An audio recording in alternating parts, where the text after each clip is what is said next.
এখনো যদি মাথায় রাখি যে আমাদের কোনো প্রধান কোনো নারী হবে, আল্লাহর কসম কোটি কোটি পৃষ্ঠার মধ্যে লিখে রাখেন কখনোই আমরা সফল হব না। ও আবুল মুনজির উবাই ইবনে কাব, তোমার কাছে আল্লাহর কোরআনের সবচেয়ে মহামর্যাদাপূর্ণ আয়াত কোনটি? সাহাবী এবার সাহস করে জবাব দিলেন, আল্লাহু লা ইলাহা ইল্লা হুয়াল হাইয়ুল কাইয়্যুম।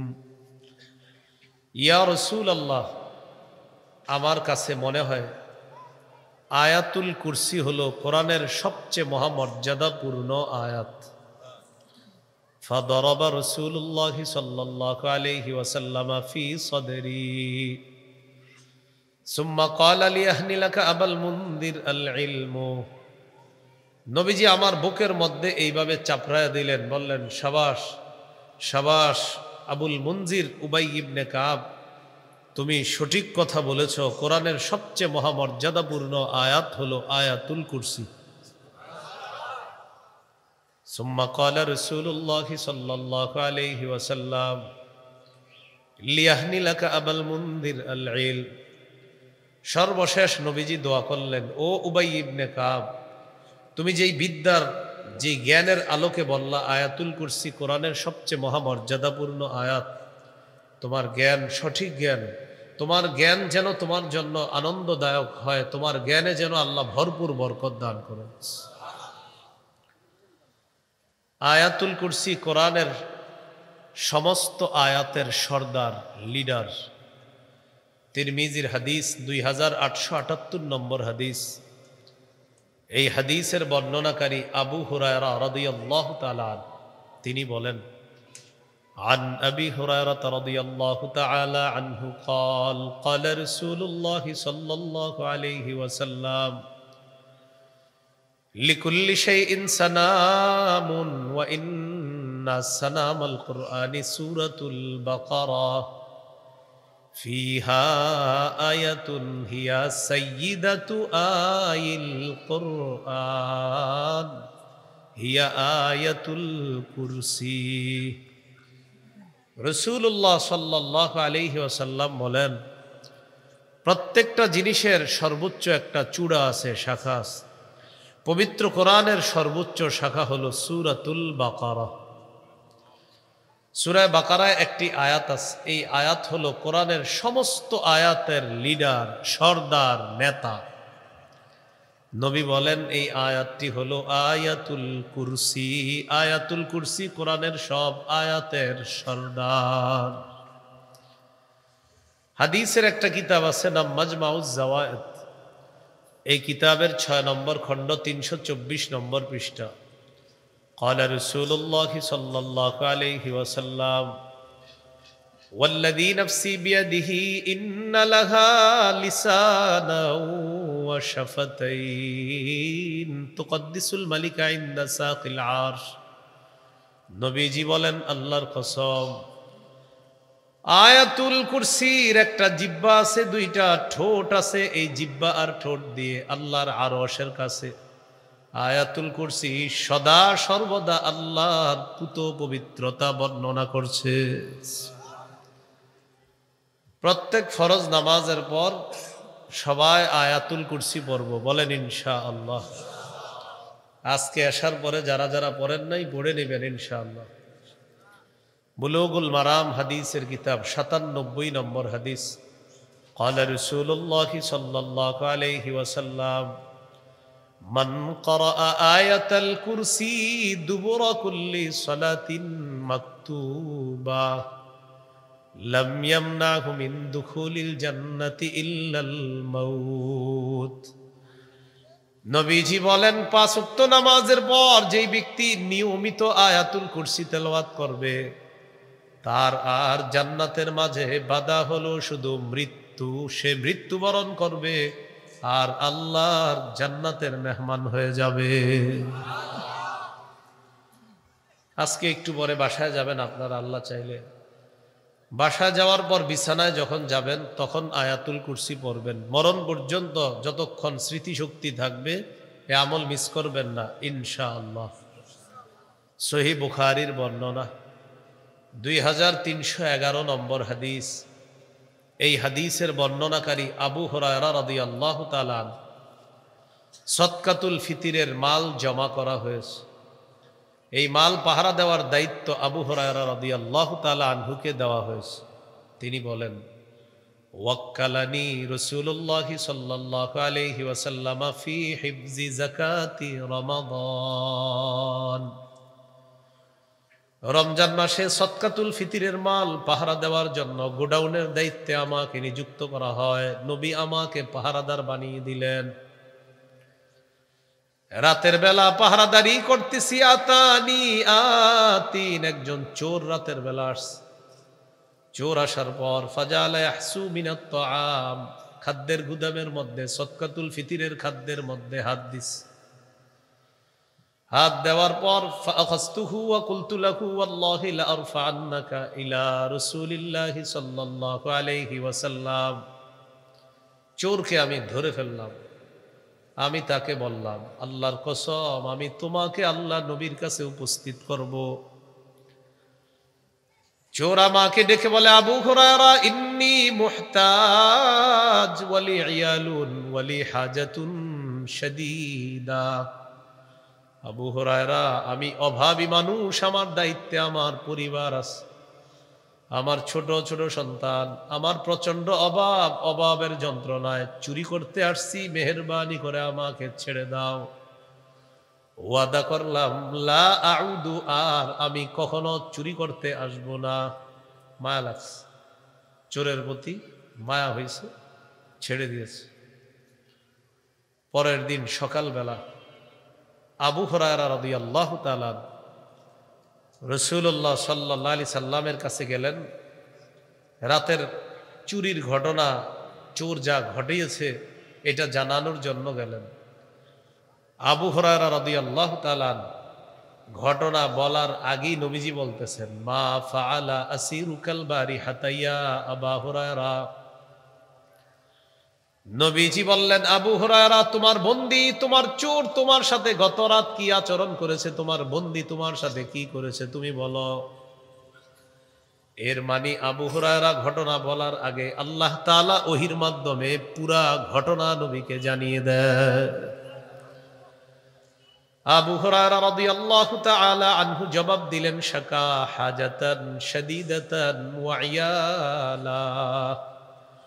ইয়া রাসূলুল্লাহ, চোর অভাব অনটন পেশ করেছে, তার দায়িত্বে নাকি তার পরিবার আছে, তার প্রচন্ড অভাব, অভাবের যন্ত্রণায় সে চুরি করতে আসছে, আমার মায়া লাগছে। ফারাহিমতুহু ফাখাল্লাইতু সাবিলা, তার প্রতি আমি দয়া করলাম, আমি তাকে ছেড়ে দিলাম। ওয়াদা করছে আর কখনো চুরি করতে আসবে না।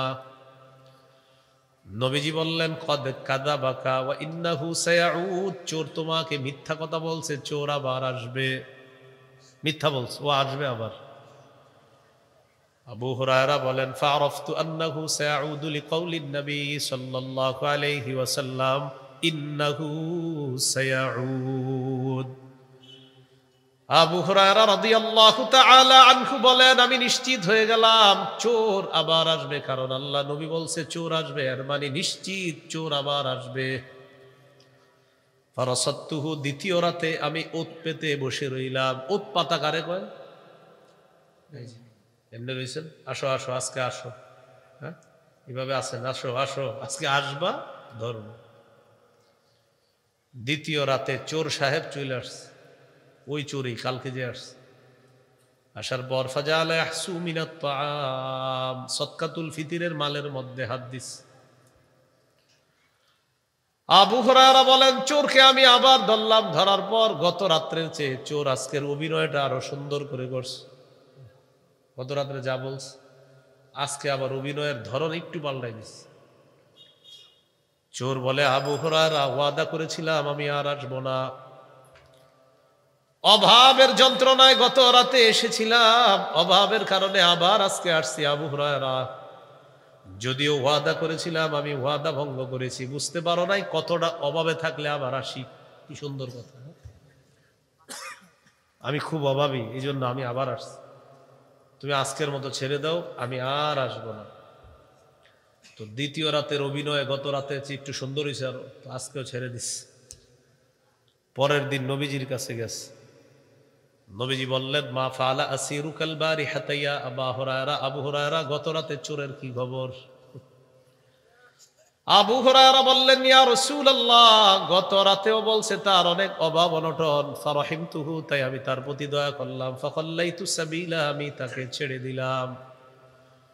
নবীজি বললেন, ইন্নাহু কদ কাযাবাকা ওয়া ইন্নাহু সায়াউদ, চোর তোমাকে মিথ্যা কথা বলছে, চোর আবার আসবে। তৃতীয় রাত আবার আবু হুরায়রা প্রস্তুত হয়ে আছে। তৃতীয় রাত চোর আসছে, আসার পর ফাজালা ইয়াহসু মিনাত তাআম, খাবারে হাত দিস। আবু হুরায়রা বলেন, চোরকে আমি ধরলাম, ধরার পর বললাম, আজকে আর কোনো অভিনয়ে কাজ হবে না।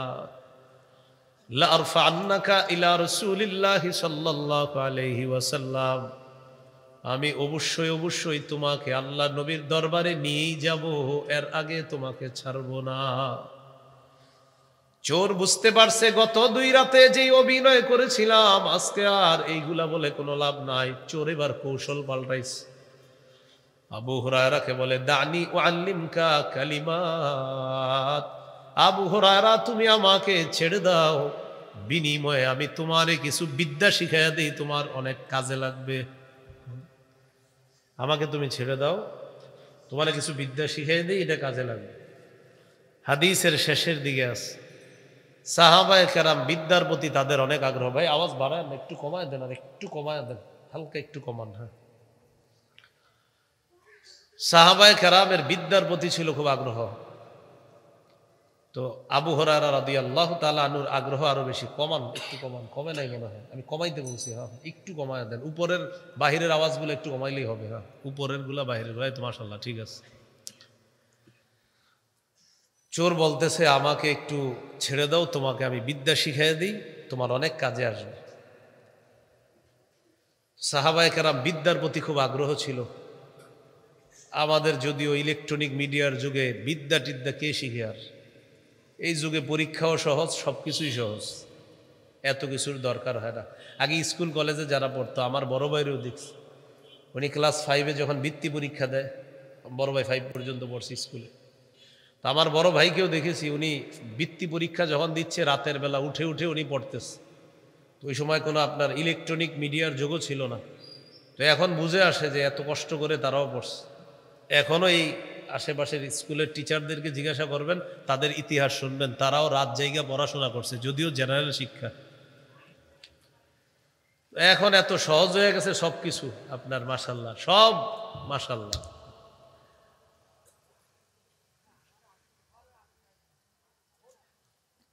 তুমি জিপিএ 5 পেয়েছো, ইংরেজিতে বলো তো।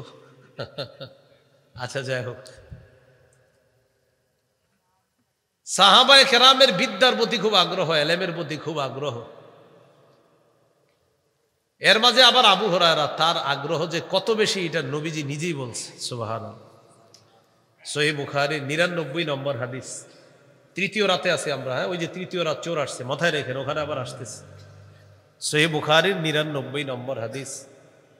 আবু হুরায়রা রাদিয়াল্লাহু তাআলা নবীজিকে প্রশ্ন করলেন, মান আসাদুন নাস বিশাফাআতিকা ইয়াউমাল কিয়ামাতি ইয়া রাসূলুল্লাহ, ইয়া রাসূলুল্লাহ, কিয়ামতের ময়দানে আপনার সুপারিশের মাধ্যমে কোন মানুষটা সবচাইতে সৌভাগ্যবান হবে আপনার কাছে জানতে চাই। নবীজি বললেন, আবু হুরায়রা, আমি জানতাম তোমার আগে এই প্রশ্ন আমাকে কেউ করবে না। লিমা রাআইতুকা মিন হিরসিকা আলাল ইলম, এলেমের প্রতি তোমার যে আগ্রহ আবু হুরায়রা, এত পরিমাণ আগ্রহ থাকার কারণে এই জাতীয় প্রশ্ন তোমার মাথায় আসাই সম্ভব, কারণ এলেমের প্রতি তোমার আগ্রহ অনেক বেশি। কে বলতেছে? নবীজি। আসাদুন নাস বিশাফাআতি ইয়াউমাল কিয়ামাতি মান ক্বালা লা ইলাহা ইল্লাল্লাহ খালিসাম মিন কিবালি নাফসি, যে ব্যক্তি এই বিশ্বাস নিয়ে মারা যাবে, অন্তর থেকে বলবে আল্লাহ ছাড়া কোনো ইলাহ নাই, কিয়ামতের ময়দানে আমার সুপারিশের মাধ্যমে এই মানুষটা সবচাইতে সৌভাগ্যবান বান্দা হয়ে যাবে।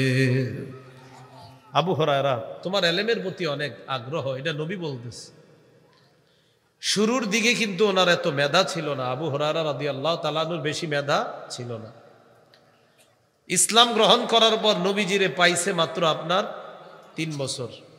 এই 3 বছর বা কম বেশি হবে, এত পরিমাণ বিদ্যা অর্জন করছে মাশাআল্লাহ। 5000-এরও বেশি হাদিস আবু হুরায়রা রাদিয়াল্লাহু তাআলা বর্ণনা করছে। ওই যুগেই সাহাবায়ে কেরাম জিজ্ঞাসা করছে, আবু হুরায়রা তুমি এত হাদিস কিভাবে বলো, বলো তো। তা আবু হুরায়রা রাদিয়াল্লাহু তাআলা সাহাবীদেরকে জবাব দিছে, মুসলিম শরীফের বর্ণনা, কয় শোনো, আলা মিল ইবাতনি, আমি পেটে ভাতে নবীর দরবারে পড়ে থাকতাম।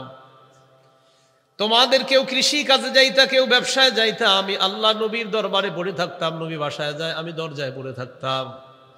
নবীজি বাসায় ঢুকছে তো আমি দরজার কাছে পড়ে থাকতাম। নবী খায়, আমি খাই, নবী খায় না, আমি খাই না।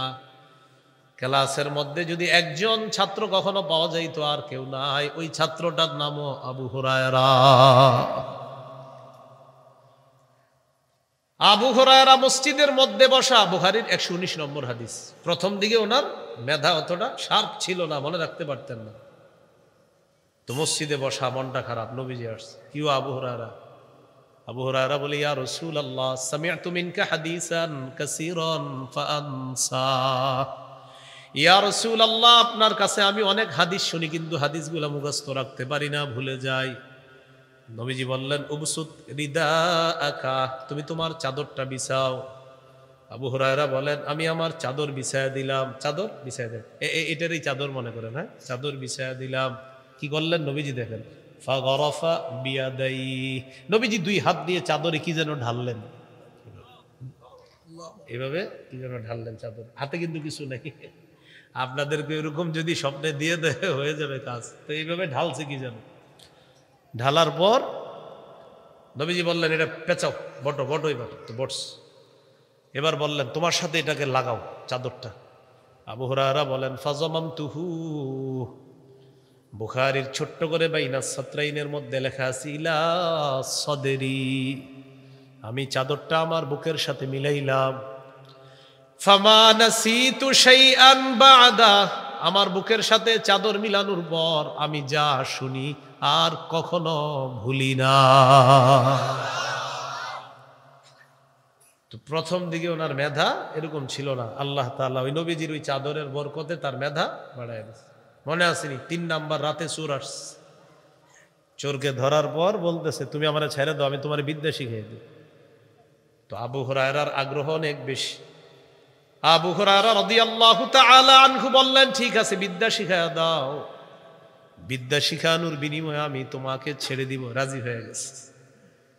চোর বলতেছে, ইদা আওয়াইতা ইলা ফিরাশিকা ফাকরা আয়াতাল কুরসি, আবু হুরায়রা যখন তুমি বিছানায় যাইবা তখন আয়াতুল কুরসি তেলাওয়াত করবা। فإنه لن يزال عليك من الله حافظ ولا يقربنك شيطان حتى تصبح। আয়াতুল কুরসি পড়ে যদি তুমি ঘুমাও, সারা রাত একজন ফেরেশতা আল্লাহর পক্ষ থেকে তোমাকে পাহারাদারি করবে। সকাল পর্যন্ত শয়তান তোমার কাছেও আসতে পারবে না।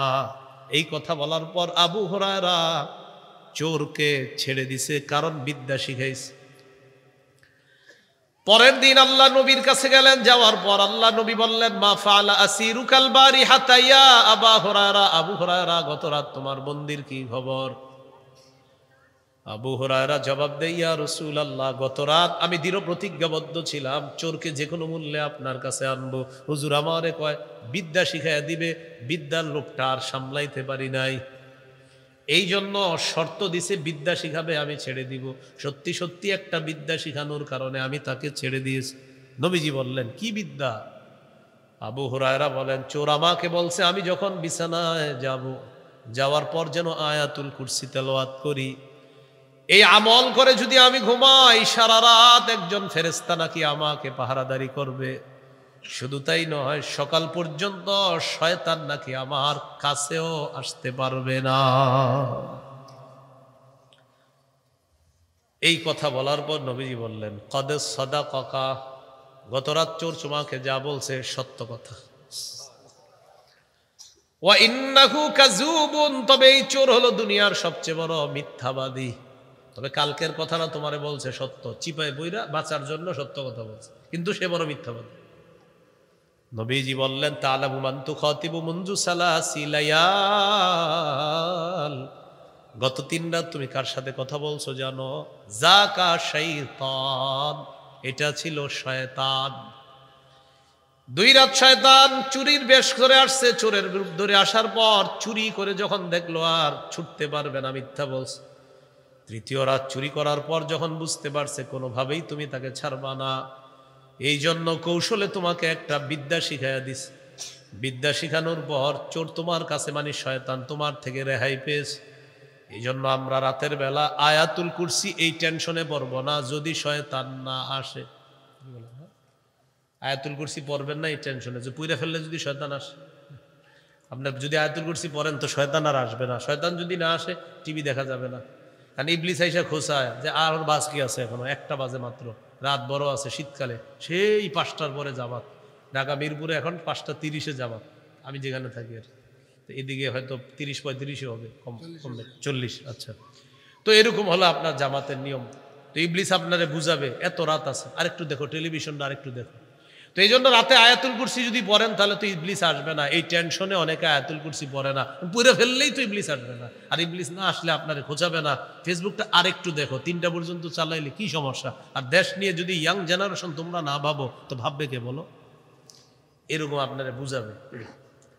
বুঝানোর পর কি করে জানেননি? 4টা বাজারটা স্ট্যাটাস দেয়, স্ট্যাটাস দিয়ে আলেমদেরকে ইসলামের রূপরেখা শিখায় যে ওলামায়ে কেরাম যদি এই পদ্ধতিতে চলতে পারে তাহলে আগামীতে ইসলাম কায়েম করা সম্ভব।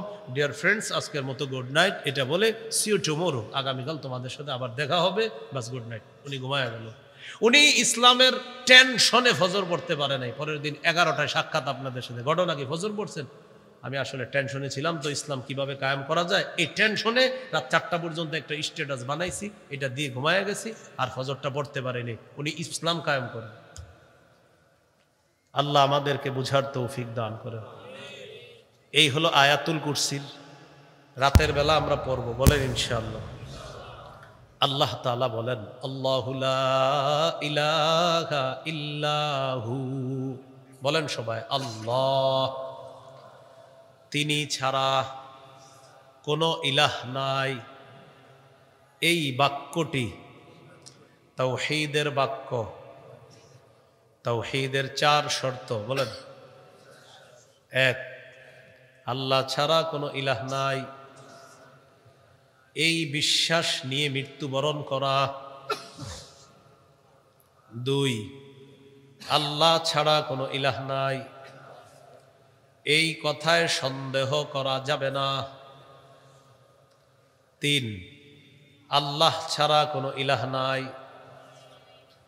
এটা মুখে বলা, অন্তরে বিশ্বাস করা। 4, আল্লাহকে সবচেয়ে বেশি ভালোবাসা। তাওহীদের এই 4টা শর্ত মনে রাখবেন। 1 নাম্বার, আল্লাহ ছাড়া কোনো ইলাহ নাই, এই বিশ্বাস নিয়ে মৃত্যুবরণ করা। সহিহ বুখারীর বর্ণনা 26 নম্বর হাদিস। عن عثمان رضي الله تعالى عنه قال قال رسول الله صلى الله عليه وسلم من مات وهو يعلم أنه لا إله إلا الله دخل الجنة। নবীজি বলেন, কেউ যদি এই বিশ্বাস নিয়ে মারা যায় আল্লাহ ছাড়া কোনো ইলাহ ইল্লাল জান্নাহ, সে জান্নাতে প্রবেশ করবে। বিশ্বাসটা হলো কি? আল্লাহ ছাড়া কোনো ইলাহ নেই। সহিহ বুখারীর বর্ণনা 1237 নম্বর হাদিস। জিবরিল আমিন আল্লাহ নবীর কাছে আসছে, আসার পর বলে, বাশির উম্মাতাকা আন্নাহু মান মাতা মিন উম্মাতিক লা ইউশরিকু বিল্লাহি শাইআ দাখালাল জান্নাহ। নবী আপনার উম্মতকে আপনি জানায়া দেন, যারা শিরিক করা ছাড়া মারা যাবে তাদেরকে জান্নাতের সুসংবাদ দিয়ে দেন। 2 নম্বর শর্ত, আল্লাহ ছাড়া কোনো ইলাহ নাই, এই কথায় কোনো সন্দেহ করা যাবে না। সূরা হুজুরাতের 15 নম্বর আয়াতে আল্লাহ তাআলা বলেন, ইন্নামাল মুমিনুনা আল্লাযীনা আমানু বিল্লাহি ওয়া রাসূলিহি সুম্মা লাম ইয়ারতাবু وجاهدوا بأموالهم وأنفسهم في سبيل الله أولئك هم الصادقون আল্লাহ তাআলা বলেন প্রকৃত ঈমানদার হলো তারা যারা আল্লাহকে বিশ্বাস করে, রাসূল বিশ্বাস করে, সামান্য সন্দেহ করে না, যারা জান মাল নিয়ে আল্লাহর রাস্তায় লড়াই করে। আমি আল্লাহ তাদেরকে কোরআনে খাঁটি সত্যবাদী বলে ঘোষণা করলাম। এই হলো 2 নাম্বার শর্ত। 3 নাম্বার শর্ত, আল্লাহ ছাড়া কোনো ইলাহ নাই মুখে বলা, সাথে সাথে অন্তরে বিশ্বাস করা, সাথে সাথে অন্তরে বিশ্বাস করা। সূরাতুল ফাতহির 11 নম্বর আয়াতে আল্লাহ বলেন, ইয়াকুলুনা বিআলসিনাতিহিম মা লাইসা ফি কুলুবিহিম, তারা তাদের মুখ দিয়ে এমন কথা বলে যা তাদের অন্তরের কথা না, মুখে একটা অন্তরে আরেকটা। এটার নাম হলো মুনাফিকি। মুখেও বলতে হবে আল্লাহ ছাড়া কোনো ইলাহ নাই, অন্তরেও বিশ্বাস করা আল্লাহ ছাড়া কোনো ইলাহ নাই। অন্তরের বিশ্বাস যদি সরিষার দানা পরিমাণও খাঁটি হয়, নবীজি বলেন এই বান্দা কোনো অপরাধের কারণে জাহান্নামের সাজা ভোগ করা যদি লাগে, জাহান্নামের সাজা ভোগ করার পর একদিন জাহান্নাম থেকে বের হয়ে আল্লাহর জান্নাতের মেহমান হয়ে যাবে। বুখারীর 44 নম্বর হাদিস, قال رسول الله صلى الله عليه وسلم يخرج من النار من قال لا إله إلا الله وفي قلبه وزن شعيرة من خير وفي قلبه وزن برة من خير وفي قلبه وزن ذرة من خير। নবী বলেন যেই ব্যক্তি বলে লা ইলাহা ইল্লাল্লাহ, তার অন্তরের মধ্যে যদি গম পরিমাণ, জব পরিমাণ, সরিষার দানা পরিমাণ ঈমান থাকে, নবী বলেন এই ব্যক্তি জাহান্নাম থেকে বের হবে, একদিন আল্লাহর জান্নাতে প্রবেশ করবে। 4 নাম্বার, আল্লাহকে সবচেয়ে বেশি ভালোবাসা। বলেন আমরা সাধারণত 8টি জিনিসকে বেশি ভালোবাসি। এই 8 জিনিসের চাইতে আল্লাহকে বেশি ভালোবাসতে হবে, রসুলকে বেশি ভালোবাসতে হবে। কয় জিনিসের মহব্বত বেশি আছে আমাদের মধ্যে? 8। সূরা তাওবা 24 নম্বর আয়াত। দেখেন আমি আগে আয়াতটা পড়ি, এরপর আপনাদেরকে বলতেছি গুনবেন।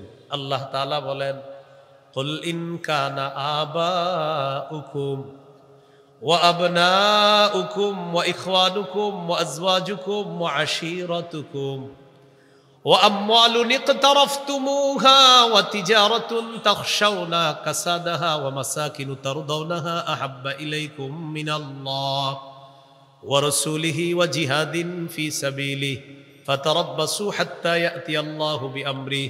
এবার আমি বলি আপনারা গুনতে পারেন। আল্লাহ তাআলা বলেন, কুল ইন কানা আবাউকুম, যদি তোমাদের মা বাবা, ও আবনাউকুম তোমাদের সন্তান, ও ইখওয়ানুকুম তোমাদের ভাই বোন, ও আজওয়াজুকুম তোমাদের বিবি, ও আশিরাতুকুম তোমাদের পরিবার পরিজন, ও আমওয়ালুন ইখতারাফতুমুহা তোমাদের সম্পদ, ও তিজারাতুন তাখশাউনা কাসাদাহা তোমাদের ব্যবসা, ও মাসাকিনু তারদাউনাহা আহাব্বা ইলাইকুম মিনাল্লাহ এবং তোমাদের বাসস্থান। এই 8টা জিনিস যদি আল্লাহ এবং তার রাসূলের চাইতে তোমাদের কাছে বেশি প্রিয় হয়ে যায়, জিহাদের চাইতেও যদি বেশি প্রিয় হয়ে যায়, ফাতারাব্বাসু অপেক্ষা করো, হাত্তা ইয়াতিয়াল্লাহু বিআমরি আল্লাহ তাআলা আযাব আনার অপেক্ষা করো। বলি নাউযুবিল্লাহ। 8 জিনিসের চেয়ে আল্লাহকে বেশি ভালোবাসতে হবে, মা বাবার চেয়ে, সন্তানের চেয়ে, পরিবারের চেয়ে, স্ত্রীর চেয়ে, পরিবার পরিজন আত্মীয় স্বজন যারা আছে তাদের চেয়ে, ব্যবসার চেয়ে, সম্পদের চেয়ে, আমার বাসস্থান আলিশান অট্টালিকার চেয়ে কাকে বেশি ভালোবাসতে হবে? আল্লাহকে বেশি ভালোবাসতে হবে। তাহলে বোঝা যাবে আপনি তাওহীদের 4 নম্বর শর্ত পূরণ করছেন। সহিহ বুখারীর 16 নম্বর হাদিস, ক্বালা রাসূলুল্লাহ সাল্লাল্লাহু আলাইহি ওয়াসাল্লাম। ভাই এই বক্সগুলো বন্ধ করে দেন তো, বক্সগুলো বন্ধ করে দেন। ক্বালা রাসূলুল্লাহ বাস ক্বালা রাসূলুল্লাহ সাল্লাল্লাহু আলাইহি ওয়াসাল্লাম, সালাসুন মান কুন্না ফীহি ওয়াজাদা হালাওয়াতাল ঈমান। নবীজি বলেন কারো মধ্যে যদি 3টা বৈশিষ্ট্য থাকে, সে ঈমানের স্বাদ অন্তরে আস্বাদন করতে পারবে। কয়টা বৈশিষ্ট্য বলেন তো?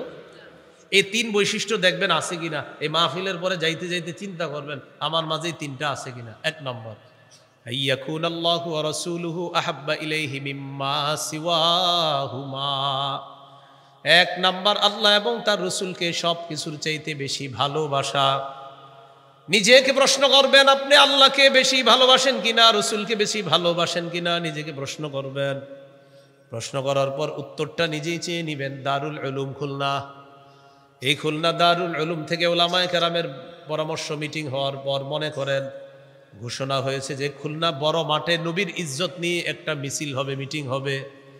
মুসলিম তাওহীদি জনতা যারা আছেন সবাই উপস্থিত হবেন। আপনাদের মাঝে অনেকে চিন্তা করলেন সবাই তো যাবে, আমি না গেলেও চলবে।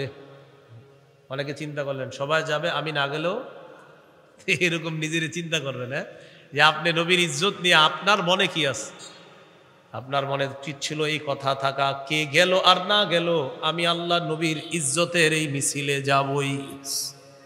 এটা আপনার মানসিকতা যদি হতো তাহলে বোঝা যাইতো আপনি নবীজিরে বেশি ভালোবাসেন। নবীজি বলেন 1 নম্বর, আল্লাহ আল্লাহ রসুলকে সবচাইতে বেশি ভালোবাসা। 2 নম্বর, আইয়ুহিব্বাল মারআ লা ইউহিব্বুহু ইল্লা লিল্লাহ, কোন মুসলমানকে শুধু আল্লাহর জন্য ভালোবাসা। 3 নম্বর, ওয়া আইয়াকরাহা আইয়াউদা ফিল কুফরি কামা ইয়াকরাহু আইয়ুকযাফা ফিন্নার, আগুনে পুড়ে যাওয়া যেমন আপনার কাছে অপছন্দ তেমনি ভাবে কুফরি করা এটাও আপনার কাছে অপছন্দ। কোটি কোটি টাকা আপনার সামনে রাখলো, রাখার পর বলল তুমি আগুনে ঝাঁপ দাও, পুড়ে মরে যাও। আপনি বলবেন হেই মিয়া, আগুনে পুড়ে মারা যাওয়ার পর টাকা দিয়ে আমার কি হবে? তেমনি ভাবে কোটি কোটি টাকা রেখে যদি বলা হয় তুমি কুফরি করো, জবাব দিবেন আগুনে যেমন টাকার বিনিময়ে পড়তে আমি রাজি না, টাকার বিনিময়ে কুফরি করে জাহান্নামের আগুনেও পড়তে পারবো না। এটা যদি আপনি করতে পারেন আল্লাহ আপনার অন্তরের মধ্যে ঈমানের স্বাদ তৈরি করে দিবেন। এই হলো 3 বৈশিষ্ট্য। 1 নম্বর, আল্লাহ আল্লাহ রসুলকে বেশি ভালোবাসা। তো মনে আসেনি তাওহীদের কয়টা শর্ত বলেন তো? 4টা। এই 4 নাম্বার শর্ত হলো আল্লাহকে সবচেয়ে বেশি ভালোবাসা। এই 4 শর্ত পূরণ করে যেন আমরা কবরে যেতে পারি, আল্লাহ তৌফিক দান করেন। এই হলো আল্লাহু লা ইলাহা ইল্লাহু। এরপরে আল্লাহ তাআলা বলেন আল হাইয়ুল কাইয়্যুম, বলেন তিনি চিরঞ্জীব, তিনি চির প্রতিষ্ঠিত। চিরঞ্জীব মানে যাকে মৃত্যু স্পর্শ করে না।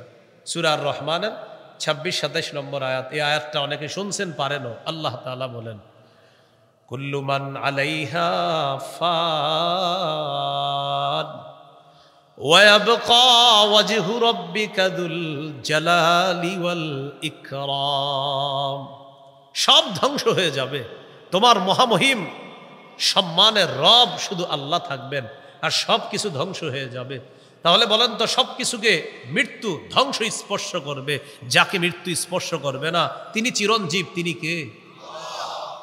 এরপরে আল্লাহ বলেন আল কাইয়্যুম, তিনি চির প্রতিষ্ঠিত। এই মাদ্রাসার কোথাও দেখবেন লেখা আছে এই মাদ্রাসাটা প্রতিষ্ঠিত অমুক সালে, চির প্রতিষ্ঠিত লেখা নাই, লেখা আছে প্রতিষ্ঠিত। কারণ কারো সাহস নাই এটা লেখা চির প্রতিষ্ঠিত। মসজিদের সামনে লেখা থাকবে প্রতিষ্ঠিত, স্কুল কলেজ ইউনিভার্সিটির সামনে লেখা প্রতিষ্ঠিত। চির প্রতিষ্ঠিত লেখার সাহস কারো আছে না? কেউ লিখবে না। চির প্রতিষ্ঠিত একমাত্র একজন, তিনি কে? আসমানের দিকে তাকাই, জমিনের দিকে তাকাই, আল্লাহ তাআলা বলেন আসমান প্রতিষ্ঠিত, জমিন প্রতিষ্ঠিত, তবে চির প্রতিষ্ঠিত না। সুবহানাল্লাহ। এই আজকে মাহফিল থেকে যাওয়ার সময় আসমানের দিকে তাকাইবেন, সত্যি সত্যি তাকাইবেন, তাকায় চিন্তা করবেন মাশাআল্লাহ, আল্লাহ কেমনে আসমানটা দাঁড়ায় আছে। আল্লাহ বলে কেমনে বুঝো না আমার হুকুমে? সুবহানাল্লাহ। সূরা রুমের 25 নম্বর আয়াত, 21 নম্বর পারা, 6 নম্বর পৃষ্ঠা, হাফিজি কোরআন মাজিদ, একদম শুরুর আয়াতটা সূরা রুমের 25 নম্বর আয়াতে আল্লাহ বলেন ওয়া মিন আয়াতিহি আন তাকুমাস সামাউ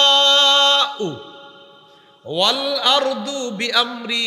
আল্লাহ তাআলা বলেন আল্লাহ নিদর্শনাবলীর মধ্যে এটা একটা নিদর্শন, আসমান দাঁড়িয়ে আছে, প্রতিষ্ঠিত আছে আল্লাহর হুকুমে, জমিন প্রতিষ্ঠিত আছে আল্লাহর হুকুমে। আজকে বাসায় যাওয়ার সময় আসমানের দিকে তাকাইবেন আর চিন্তা করবেন খুঁটি ছাড়া আসমান এইভাবে প্রতিষ্ঠিত আছে কিভাবে? আল্লাহ তাআলা বলেন আমার হুকুমে প্রতিষ্ঠিত আছে। জাননি কেন রাখলাম ওয়াজআলনাস সামাআ সাকফাম মাহফুজা। তোমরা মানুষ দুনিয়াতে থাকবা, এই তোমাদেরকে সুরক্ষা করার জন্য আমি আল্লাহ আসমানকে ছাদ হিসাবে করে দিলাম। সুরক্ষিত ছাদ, বলেন কি ছাদ? সুরক্ষিত ছাদ। তো এটা হলো 1 নম্বর কাজ করবেন আজকে ইনশাআল্লাহ। আজকেই করবেন এটা। যাওয়ার সময় জমিনের দিকে তাকাইবেন, তাকানোর পর চিন্তা করবেন জমিন কিভাবে প্রতিষ্ঠিত আছে। আল্লাহ তাআলা বলেন বুঝো না কিভাবে আছে, আমার হুকুমে জমিনটা প্রতিষ্ঠিত আছে।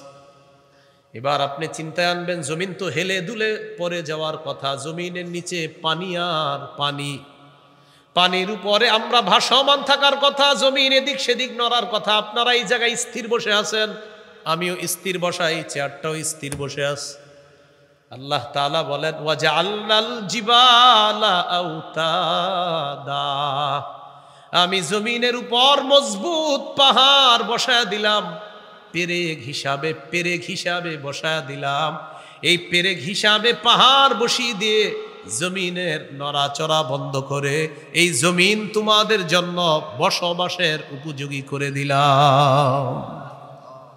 তাহলে বলেন তো জমিন প্রতিষ্ঠিত, আসমানও প্রতিষ্ঠিত কার হুকুমে?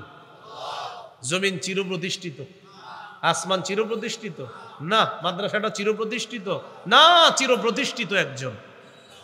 এই তো বলেন কে? এটাই আল কাইয়ুম।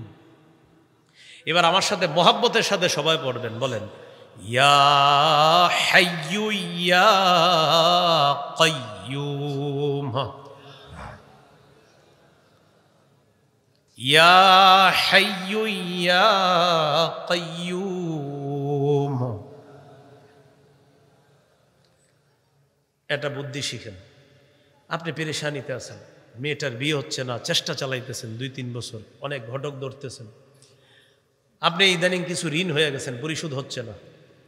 আপনার ব্যবসাটা আগের মতো বরকত হচ্ছে না। আপনার মাছের ঘের আছে, এদিকে মাশাআল্লাহ মানুষের মাছের ঘের আছে, মনে হয় অনেকেরই মাছের খামার বা প্রজেক্ট আছে। তো আগে যেই পরিমাণ লাভবান হইতেন বছরে, এই লাভটা আগের মতো আসতেছে না, আসতেছে কিন্তু কেমন যেন একটু ডাউন ডাউন মনে হচ্ছে। মসজিদে গিয়ে বসবেন, অথবা বাসায় এক পাশে আপনার একটা রুম আছে, ওই রুমের মধ্যে আপনার বিবি কেউ নাই, পরিবারের কেউ নাই, সবাই অন্য পাশে ঘুমাইতেছে, আপনি চুপে চুপে ওই রুমটার মধ্যে গিয়ে বসছেন। সামনে শীতকাল, প্রচণ্ড শীতের সময় চাদরটা মুড়ি দিয়ে বসে রয়েছেন। কথার কথা মসজিদে বসলেন মাগরিবের পরে, এটা একটা কথার কথা, মাগরিব হতে হবে জরুরি না, মাগরিবের পরে বসে আছে। ইমাম সাহেব নামাজ পড়ায় চলে গেছে, মুয়াজ্জিন খাদেম কেউ নাই, মুসল্লি ইমাম সাহেব কেউ নাই, মাদ্রাসার ছাত্র উস্তাদরাও যার যার পড়াশোনায় ব্যস্ত। আপনি মসজিদের এক কোনায় বসে দেখতেছেন আশেপাশে আর কেউ নাই। কিছুক্ষণ আপনি আল্লাহরে বলতে থাকেন ইয়া হাইয়ু ইয়া কাইয়ুম, ইয়া হাইয়ু ইয়া কাইয়ুম। এইভাবে বলার পর এবার বাংলায় আপনি বলবেন ও চিরঞ্জীব রব আল্লাহ, ও চির প্রতিষ্ঠিত রব আল্লাহ। আপনার নবী বলেছেন এই 2টা নাম হলো আপনার ইসমে আজম। হাইয়ুন কাইয়ুম, এই 2টা নাম হলো আপনার ইসমে আজম। ইযা দুইয়া বিহিমা আজাবা। নবীজি বলেন আল হাইয়ুল কাইয়ুম, এই 2 নাম হলো আল্লাহর ইসমে আজম। এই 2 নাম নিয়ে যদি কেউ দোয়া করে, সাথে সাথে তার দোয়া আল্লাহ কবুল করে নেয়। মাবুদ আপনার নবী বলছে এই 2 নাম নিয়ে দোয়া করার জন্য। আল্লাহ, আমি বাংলাদেশের একজন বাঙালি মুসলমান, লম্বা সময় মাবুদ বললাম ইয়া হাইয়ু ইয়া কাইয়ুম, মাবুদ গো মেহেরবানি করে আমার এই পেরেশানির মধ্যে আমি আছি। আল্লাহ, আপনার নবী বলছে এই 2 নামের বরকতে আপনার কাছে দোয়া করলে আপনি দোয়া কবুল করে নেন। মেহেরবানি করে আমাকে এই পেরেশানি থেকে আপনি উদ্ধার করে দেন। নবীজি বলেন ইয়াকিনের সাথে যদি এই দোয়া কেউ করতে পারে, এই 2 নামের বরকতে আল্লাহ তাআলা তার দোয়া কবুল করবেন। মনে থাকবেন ইনশাআল্লাহ, ইয়া হাইয়ু ইয়া কাইয়ুম। এটা বাসায় গিয়ে আপনার বিবিরেও বলবেন, মেয়েটারে শিখিয়ে দিবেন, ছেলে মেয়ে সবাইরে শিখিয়ে দিবেন। আল্লাহ তৌফিক দান করেন। এরপর আল্লাহ বলেন লা তাখুযুহু সিনাতু ওয়ালা নাওম। আল্লাহ তাআলাকে তন্দ্রা স্পর্শ করে না, নিদ্রা স্পর্শ করে না। ইবনে মাজার বর্ণনা, আল্লাহ নবী বলেন ইন্নাল্লাহা লা ইয়ানামু ওয়া লা ইয়ানবাগি লাহু আইয়ানামা। আমার সাথে একটু বলেন, বলেন নিশ্চয়ই আল্লাহ তাআলা ঘুমান না। ঘুমানো আল্লাহর জন্য শোভা পায় না। নবীজি বলেন নিশ্চয়ই আল্লাহ ঘুমান না, ঘুমানো আল্লাহর জন্য শোভা পায় না। এই জন্যই তো আমাদের রব তিনি আল্লাহ সুবহানাহু, তিনি ঘুমান না, ঘুমানো তার জন্য শোভা পায় না। এই হলো লা তাখুযুহু সিনাতু ওয়ালা নাওম। এরপরে আল্লাহ বলেন লাহু মা ফিস সামাওয়াতি ওয়া মা ফিল আরদ। লাহু তার জন্যই, মা ফিস সামাওয়াতি ওয়া মা ফিল আরদ, আসমান জমিনের যা কিছু আছে সব কিছুই তার। বলেন তো আসমান কার? জমিন কার? আসমান জমিনের মাঝে এই সৃষ্টি আছি আমরা, আমরা কার? বুঝে শুনে বলবেন আসমান কার, জমিন কার? আসমান জমিনের মাঝে যা আছে সব কিছু কার? সৃষ্টিকার। তাহলে সৃষ্টি কিভাবে চলবে? এই হুকুম হবে কার? আলা লাহুল খালকু ওয়াল আম।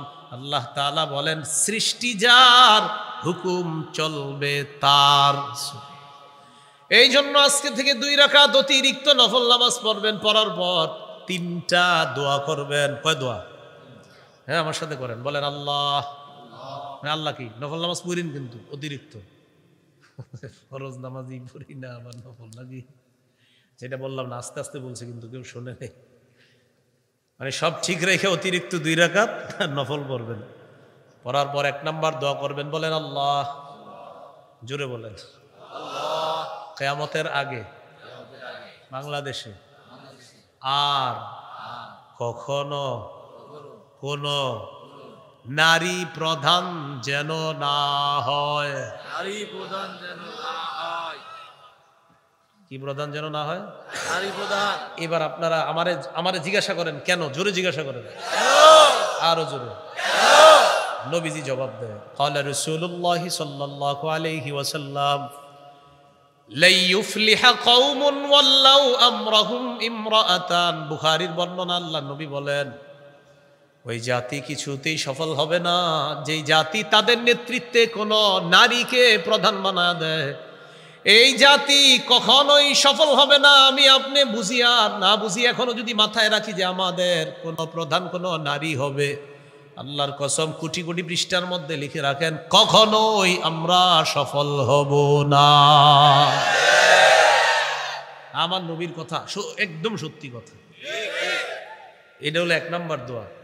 2 নাম্বার দোয়া বলেন আল্লাহ, মরার আগে বাংলাদেশে শরিয়া আইন দেখে যেতে চাই। শরিয়া আইন চায় না তারা, বলেন কোনো না কোনো অপরাধী যারা, কোনো না কোনো অপরাধী যারা, বলেন শরিয়া আইন চায় না তারা। শরিয়া আইন চায় না তারা, কোনো না কোনো অপরাধী যারা। চোর শরিয়া আইন চাইবে না, হাত কাটা যাবে। ধর্ষক শরিয়া আইন চাইবে না, পাথর মেরে হত্যা করা হবে। শরিয়া আইন চালু যদি হয়, বিগত দিনে আমাদের দেশে যে খালি চুরির বিচার যদি করা হয় তাহলে এই দেশের হায়াত শেষ হয়ে যাবে। এই জন্য শরিয়া আইন চায় না কারা? কোনো না কোনো অপরাধী যারা। তো 2 নাম্বার দোয়া, আল্লাহ এই দেশে আপনি শরিয়া আইন চালু করবেন।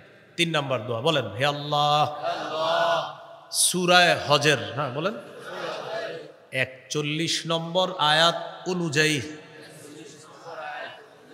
4 গুণ সম্পন্ন একজন শাসক বাংলাদেশের জন্য তৈরি করে দেন। এটা হলো 3 নম্বর দোয়া, বুঝছেননি? সূরা হজের 41 নম্বর আয়াতে আছে, আল্লাহ তাআলা বলেন আল্লাযীনা ইম্মাক্কান্নাহুম ফিল আরদি আকামুস সালাহ ওয়া আতাউয যাকাহ ওয়া আমারু বিল মারুফি ওয়া নাহাউ আনিল মুনকার। আল্লাহ তাআলা বলেন যাদেরকে আমি রাষ্ট্র ক্ষমতায় বসাই তাদের মৌলিক কাজ হবে 4টা। কয়টা? 4টা। আরো জোরে। 1 নাম্বার নামাজ কায়েম করা, 2 নাম্বার যাকাতের বিধান চালু করা, 3 নাম্বার সৎ কাজের আদেশ করা, 4 নাম্বার অসৎ কাজের নিষেধ করা। এই 4 গুণওয়ালা একজন শাসক আল্লাহর কাছে চাইবে। অতিরিক্ত 2 রাকাত নামাজ পড়বেন ইনশাআল্লাহ। ইনশাআল্লাহ। লাহু মা ফিস সামাওয়াতি ওয়া মা ফিল আরদ। আসমান জমিনের সবকিছু তার। বলেন আসমান জমিনের সবকিছু কার? আল্লাহ আসমান কার? আল্লাহ জমিন কার? আল্লাহ আসমানে যারা আছে সৃষ্টি কার? আল্লাহ আইন চলবে কার? আল্লাহ এখন আমি একটা বুদ্ধি দিই, শোনেন। এই ওয়াজ যে করার পরে আপনারা কি করবেন? হুজুর তো ওয়াজ করে চলে গেলেন, না, আপনারা সবাই ওয়াজ করবেন এই ওয়াজটা আগামীকাল থেকে। কিভাবে? চা দোকানের সামনে মুরব্বী কাকার সাথে দেখা, আসসালামু আলাইকুম কাকা, কেমন আছেন? ভালো আছে। কাকা কি অবস্থা, চলেন একটু কথা বলি। আসমান কার? কাকা বলবে, হই মিয়া বুঝো না বাতিজা, আসমান আবার কার? আল্লাহ। তো বলবেন জমিন কার? তো কাকায় বলবে আল্লাহ। বলবেন কাকা আপনি কার? বলবে আমি কার? আল্লাহ। তো কাকারে বলবেন কাকা আমি কার? বলবে তুমিও আল্লাহ। এবার বলবেন কাকা তো আমি আর আপনি যে চলবো হুকুম হবে কার? কাকা না বুঝাও মুখ দিয়ে বলে ফেলবে আল্লাহ। এইভাবে আপনি 10 জনের মুখ থেকে কথাটা বের করতে হবে। এরে বুঝাইতে হবে আপনি, যে যেই পার্টি করে তার কাছে কাছে পার্সোনাল গিয়া প্রত্যেকে ওয়াজ করবেন যে ভাই শোনেন, আসমান কার? তো বলবে আল্লাহ। জমিন কার? আল্লাহর। গাছপালা পাহাড় পর্বত কার? বলবে আল্লাহ। আচ্ছা ভাই সৃষ্টিকার? বলবে আল্লাহ। আচ্ছা বলেন তো আপনি কার? বলবে আমিও আল্লাহ। তো আমি কার? বলবে তুমিও আল্লাহ। আচ্ছা বলেন তো আমি আপনি যে দুনিয়াতে চলবো হুকুমটা হবে কার? বলবে বুঝো না কার? আল্লাহ। এ কিন্তু না বুঝেও কয়ে ফেলছে। এইভাবে প্রত্যেকের মুখ দিয়ে কথাগুলা বের করান। সত্যি বলছি অনেক বড় কাজ হবে এগুলা মুখ দিয়ে বের করান। আল্লাহ আমাদের সকলকে এরকম পার্সোনাল ওয়াজ হওয়ার তৌফিক দান করে। সবাই আপনারা কালকে থেকে ওয়াজ করবেন, এইভাবে বলবেন ভাই বলো, এইভাবে পারবেন না ইনশাল্লাহ? ইনশাআল্লাহ এই হলো লাহু মাহফিস সামাওয়াতি ওয়া মাহফিল আরদ। এরপর আল্লাহ বলেন মান যাল্লাযী ইয়াশফাউ ইনদাহু ইল্লা বিইজনি। ধমক, কে আছে এমন আল্লাহর হুকুম ছাড়া আল্লাহর কাছে সুপারিশ করতে পারে? কে আছে?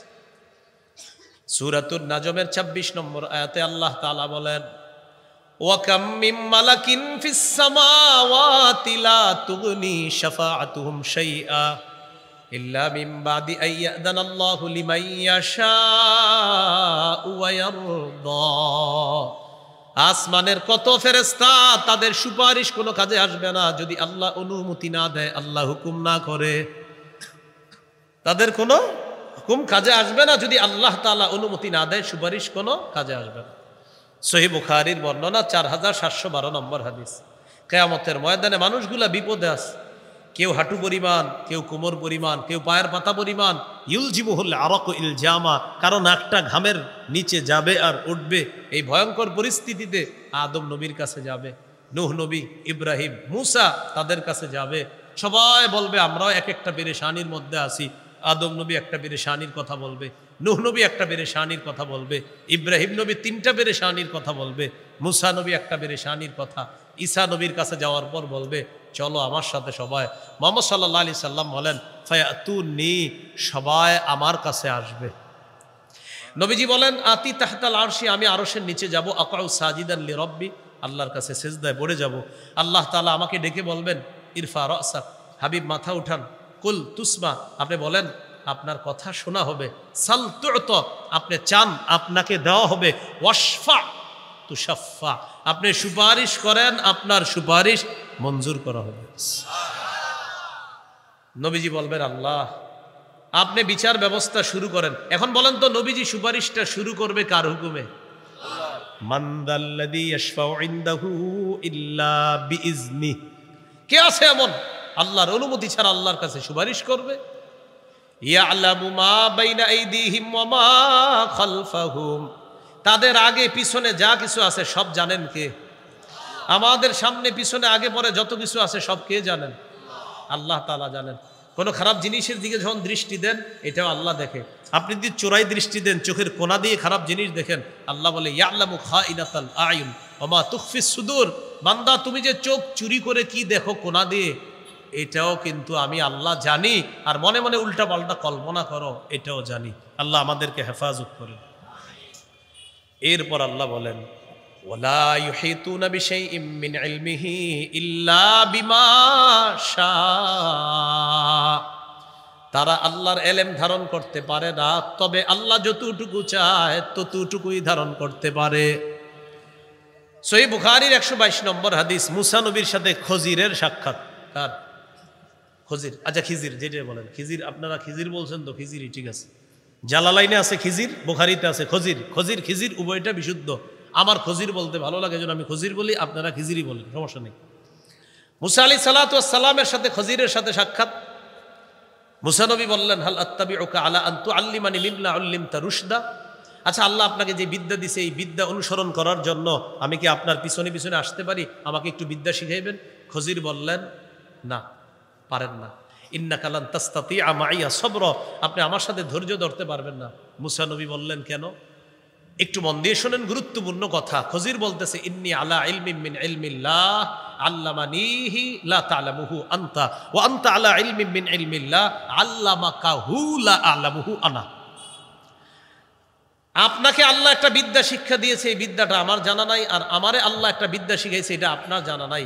আপনারটা শরীয়তের বিদ্যা, আমারটা আল্লাহ প্রদত্ত ইলমে লাদুন্নি বিদ্যা, দোনোটাই আল্লাহ শিখাইছে। তবে আমি আমার বিদ্যার আলোকে যা যা করব, আপনার শরীয়তের আলোকে এটা দেখলে আপনার মেজাজ খারাপ হয়ে যাবে, ধৈর্য ধরতে পারবেন না। তো এই জায়গায় একটু শোনেন, এই জায়গায় আবার অনেকে কি করে জানেন, এই জায়গাটা দিয়ে অনেকে এই যুগে দলিল দিতে চায়, নামাজ না পড়া, রোজা না রাখা দলিল দেয়। কেউ কাকা নামাজ পড়েন না কেন, রোজা রাখেন না কেন? হা বুঝবা না, মাথাটা লড়ায়। আরে আপনি নামাজ পড়েন না সেটা কেন বলেন? মসজিদে মুসল্লিরা দেখে ফেলবে, এই জন্য পড়ে না। আচ্ছা, এরা হলো বাৎসরিক একটা জায়গায় যায়, যাই হোক। তো এরপরে বলবেন আপনি ঠিক আছে, তো ঘরে নামাজ পড়েননি? তো বলে ঘরে বললেও তো বিবি দেখবে, পরিবার দেখবে, আত্মীয় স্বজন দেখবে, এই জন্য পড়ি না। তো পড়েন কখন? তখন এমন করবে, বুঝবা না, শরীয়তের বিদ্যায় তোমার মনে হবে আমি সঠিক কাজ। মুসার কাছেও শরীয়তের বিদ্যায় মনে হয়েছে খজির সঠিক কাজ করে নাই। খজিরের বিদ্যা আর মুসার বিদ্যা কি এক? সেই বিদ্যা দিয়ে আপনারা এই যুগে দলিল দিবে, তখন বলবে এটাই তো বুঝবা না। আপনিও মাথাটা লড়ায় লড়ায় বলবেন, কাকা বুঝছি। যদি কয় কি বুঝছো, বলবেন আপনি ভণ্ড। আর আপনার এইগুলা যে শিখাইছে সেও ভণ্ড, ওর অনুসারী যদি কোটি কোটি হয় সবগুলা ভণ্ড। তাহলে মাথা লড়ায় যদি কেউ বলে নামাজ এই জন্য পড়ি না, আপনি মাথা লড়ায় বলবেন বুঝছি, কি আপনি ভণ্ড। সোজা হিসাব, নামাজ পড়েন আবার মাথা লড়ায় বুঝায়, অনেক কিছু জানে। মুসা নবীর আর খজিরের দলিল দেয় নাই সে। তো যাই হোক, খজির আর মুসা নবী কথা বলতেছে, দুইজন নদীর পাড় দিয়ে চলতেছে, নৌকায় উঠবে। ফাহামালু হুমা বিলা নাউলিন, নৌকায় উঠাইছে নৌকার মাঝি, ভাড়া ছাড়াই উঠাইছে দুজনে। খজিরকে চিনে ফেলছে মাঝি। এখন হলো মূল আলোচনাটা শোনেন, যেই জায়গাটা বলার জন্য আমি হাদিসটি শোনাইতেছি। একটা চড়ুই পাখি আসছে, আইসা নৌকায় বসছে। বসার পর চড়ুই পাখির ঠোঁটটা সমুদ্রের মধ্যে ভিজাইছে, নাকরা নাকরাতান আও নাকরাতাইন, একবার অথবা দুইবার। আপনারা একটু বলেন তো, চড়ুই পাখির ঠোঁটের মধ্যে আধা কেজি, 1 কেজি বা 1.5 পা বা 1 পা পানি আসছে? কতটুকু?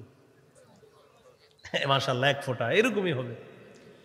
খজির মুসা নবীকে বললেন, মুসা, আমার এলেম আর আপনার এলেম, আল্লাহর এলেমের মোকাবেলায় চড়ুই পাখির ঠোঁটের ওই 1 ফোঁটা পানি আর আমার আপনার এলেমের কাছে আল্লাহর এলেম হলো গোটা মহাসমুদ্র। তাহলে নবীর বিদ্যা যদি আল্লাহর বিদ্যার কাছে হয় ফোঁটা, আপনারা এই যুগে যে বলেন হুজুর আপনি যে কি একজন ছিটা, ওটা তো ছিল ফোঁটা, এই যুগে হবে ছিটা। এই জন্য কোরআন হাদিসের বিদ্যা শিখলে কখনো শুকরিয়া আদায় করবেন, বেশি বেশি অহংকার করা যাবে না। একটা সূরা শিখলে 100 বার শুকরিয়া আদায় করবেন যে আল্লাহর কত মহান, আল্লাহর কালাম আমারে আল্লাহ শিখাইছে। আপনার ছেলে যদি 1 পারা মুখস্থ করে বেশি বেশি শুকরিয়া আদায় করবেন আর নামাজ পড়বেন, আল্লাহ আপনি কত মহান, আমার মতো একটা রিক্সা চালকের ছেলেকে আপনি কোরআন শিখাইছেন 1 পারা, আমার মতো একটা দরিদ্র মানুষ, কৃষক মানুষের ছেলেকে আপনি তার সিনায় কোরআন দিয়েছেন, আল্লাহ এইভাবে শুকরিয়া আদায় করবেন। তাহলে বলেন আমার সাথে, কোরআন হাদিসের বিদ্যা, বলেন শুকরিয়ার বিষয়, অহংকারের বিষয় না। তাহলে কোরআন হাদিসের বিদ্যা আমাদেরকে যেন অহংকারী না বানায়, আমাদের যেন শুকুর গুজার বানায়। আল্লাহ কথাগুলো মনে রাখার তৌফিক দান করেন। তাহলে অহংকার কি দিয়ে করবে? আছেই তো ছিটা ফোঁটা। এই জন্য অহংকারের কিছু নাই, শুকরিয়া আদায় করার বিষয়। ওয়ালা ইউহিতুনা বিশাইইম মিন ইলমি ইল্লা বিমা শাআ, তারা আল্লাহর ইলম ধারণ করতে পারে না ততটুকু পারে যতটুকু আল্লাহ তাআলা চায়। ওয়াসিআ কুরসিয়্যুহুস সামাওয়াতি ওয়াল আরদ, আসমান জমিন বেষ্টন করে আছে, আল্লাহর কুরসিটা পুরো আসমান জমিন বেষ্টন করে আছে। ওয়ালা ইয়াউদুহু হিফযুহুমা, আসমান জমিন সংরক্ষণে আল্লাহকে ব্যাক পেতে হয় না, আল্লাহর কোনো কষ্ট হয় না, কোনো ক্লান্তি হয় না আল্লাহ তাআলার। ওহুয়াল আলী, তিনি সুউচ্চ সুমহান, আল আজিম, তিনি চির মহান, আল্লাহ তাআলা সবচেয়ে ঊর্ধ্বে, আল্লাহ তাআলা মহান। আয়াতুল কুরসির এই আমলগুলা, আয়াতুল কুরসির এই শিক্ষা, তাওহীদের 4 শর্ত, এলেম, এটা শুকরিয়া আদায় করার বিষয়, গৌরবের আর অহংকার করার বিষয় না। এই বিষয়গুলো আমরা মাথায় রেখে প্রত্যেক দিন যেন 5 ওয়াক্ত নামাজের পর ঘুমের আগে আয়াতুল কুরসির আমলটা আমরা করতে পারি, আর তাওহীদের 4টি শর্ত পূরণ করে যেন কবরে যেতে পারি। আল্লাহ তাআলা তৌফিক দান করেন। আমিন। ও আখিরু দাওয়ানা আলহামদুলিল্লাহি রাব্বিল আলামিন।